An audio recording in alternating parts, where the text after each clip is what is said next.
దేశవ్యాప్తంగా సంచలనం సృష్టించిన కోల్కతా ట్రైనీ డాక్టర్పై అత్యాచారం కేసులో ఇవాళ తుది తీర్పు వెలువడనుంది. ఇప్పటికే ఈ కేసులో ప్రధాన నిందితుడు సంజయ్ రాయ్ను కోర్టు దోషిగా తేల్చింది. సీల్దా కోర్టులో ఈ నెల 18న వాదనలు పూర్తయిన తర్వాత దోషిగా తేల్చిన కోర్టు తీర్పు రిజర్వ్ చేసింది. ఇవాళ కోర్టు తుది తీర్పు వెలువరించనుంది. ఈ కేసులో నిందితుడికి ఉరిశిక్ష ఖరారు చేస్తుందా లేదా జీవిత ఖైదు శిక్ష విధిస్తుందా అనేది ఇవాళ తేలిపోనుంది. సంజయ్ రాయ్పై బిఎన్ఎస్ సెక్షన్ 64, 66, 103(1) కింద కేసులు పెట్టారు. ఇందులో బిఎన్ఎస్ సెక్షన్ 64 అంటే అత్యాచారం కేసు. దీనిలో కనీసం 10 ఏళ్ల జైలు లేదా జీవిత ఖైదు శిక్ష విధించే అవకాశం ఉంది. ఇక సెక్షన్ 66 కేసులో కనీసం 20 ఏళ్లు శిక్ష పడుతుంది. ఒక్కోసారి కేసు తీవ్రతను బట్టి జీవిత ఖైదు కూడా విధించే అవకాశం ఉంటుంది.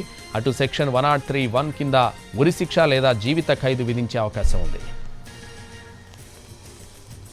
మరోవైపు కోర్టు తీర్పుపై సంజయ్ రాయ్ తల్లి మాలతి రాయ్ స్పందించారు. తన కొడుకు తప్పు చేస్తే ఖచ్చితంగా తగిన శిక్ష విధించాల్సిందేనన్నారు.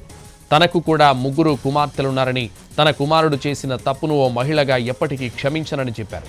మహిళా డాక్టర్ పడిన బాధను, నరకాన్ని అర్థం చేసుకోగలనన్నారు. ఓ అమ్మాయి పట్ల ప్రవర్తించిన తీరుకుగాను సంజయ్కు జీవించే హక్కు లేదన్నారు.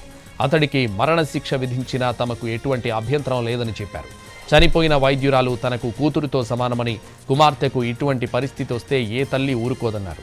ఈ కేసుపై సుప్రీంకోర్టుకు వెళ్తారా అని మీడియా అడిగిన ప్రశ్నకు సంజయ్ సోదరి మాట్లాడుతూ తమకు ఆ ఉద్దేశం లేదని స్పష్టం చేశారు.